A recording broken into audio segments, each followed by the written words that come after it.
Bonjour tout le monde. Pour ce qui est de l'exercice de la pédodontie en omnipratique, pour un omnipraticien, j'aimerais bien aborder le premier thème sur la pulpotomie.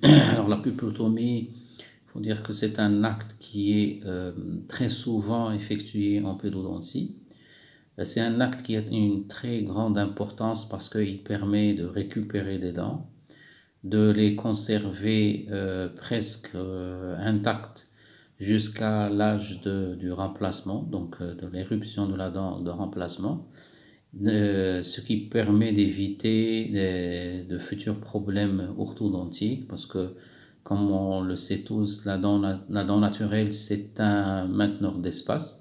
Donc plus on la garde sur l'arcade et plus on va éviter d'autres problèmes.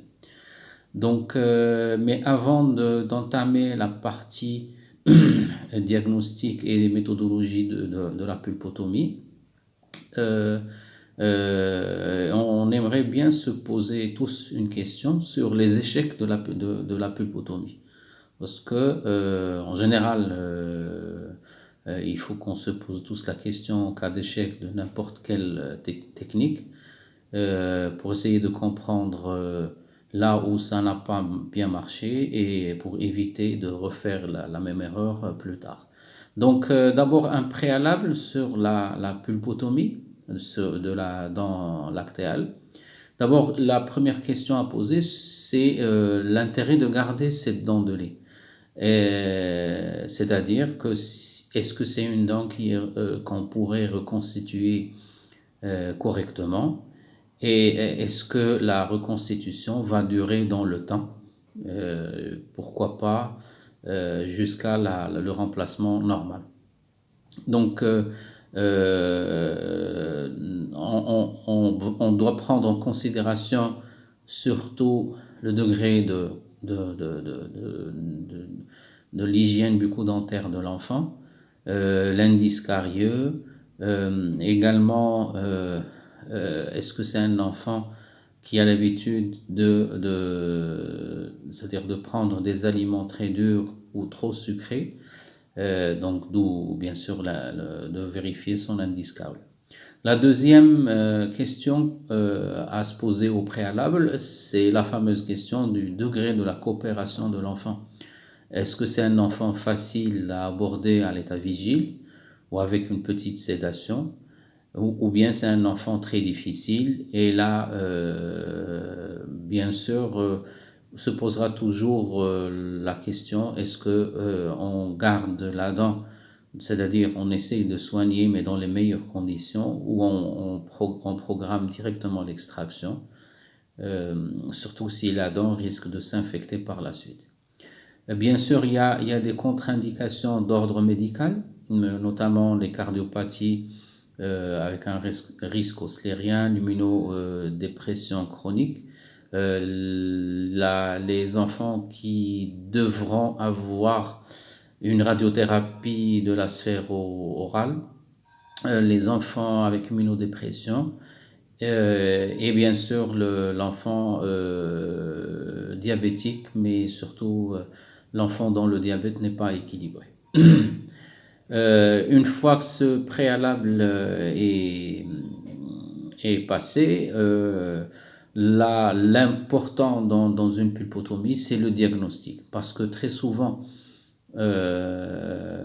avant d'entamer la partie technique où on pourrait commettre des erreurs, le diagnostic, il est très important. Alors, il y a quelques points très importants sur le diagnostic. Ça concerne surtout les tests de diagnostic. Alors, il faut déjà se mettre dans la tête que le test de vitalité sur la dent temporaire, il est quasiment inefficace. Donc, il n'est pas fiable. Le test de mobilité, très légèrement fiable, parce qu'on pourrait avoir une mobilité physiologique ou bien une légère mobilité qui pourrait masquer la mobilité qui est due à une inflammation. Le test de percussion, des fois, il est positif, surtout dans le cas de présence d'une inflammation.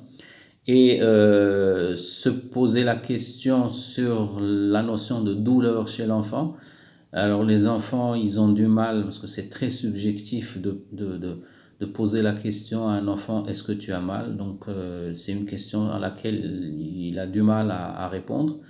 Et il ne faut pas oublier qu'en général, quand on a une douleur, par exemple la mastication, elle pourrait être due très simplement à un syndrome du septum, donc qui pourrait nous induire en erreur. La radiographie avant traitement, par contre, est très indispensable et va nous aider à établir un diagnostic. D'abord, pour juger la profondeur de la carie, est-ce que c'est une carie juxtapulpaire, de voir s'il y a des signes de résorption. Alors déjà, si la résorption radiculaire a dépassé les 2 tiers de la racine, là, bien sûr, ce n'est plus une indication de la pulpotomie. Le diagnostic, très souvent, il se fait en péropératoire, c'est-à-dire une fois qu'on nettoie la cavité, qu'on fait notre cavité d'accès et qu'on élimine la pulpe au niveau de la chambre pulpaire, on vérifie le saignement. Donc le saignement, pour le cas d'une pulpotomie, le saignement, il doit s'arrêter spontanément au bout de 5 minutes. S'il se prolonge au-delà de 5 minutes, là, bien sûr, il faudrait soit penser à une extraction si la dent est très résorbée, soit si les racines sont encore intactes, de penser à une pulpectomie totale. Les contre-indications, bien sûr, de la pulpotomie sont la présence d'un abcès ou d'un fistule. Bien sûr, c'est des signes de nécrose pulpaire qui contre-indiquent complètement la pulpotomie. La présence d'une mobilité pathologique, donc c'est une mobilité plus importante que la mobilité physiologique. La présence sur la radio d'une résorption interne ou externe, et bien sûr toutes sortes d'images radio claires, surtout en interradiculaire.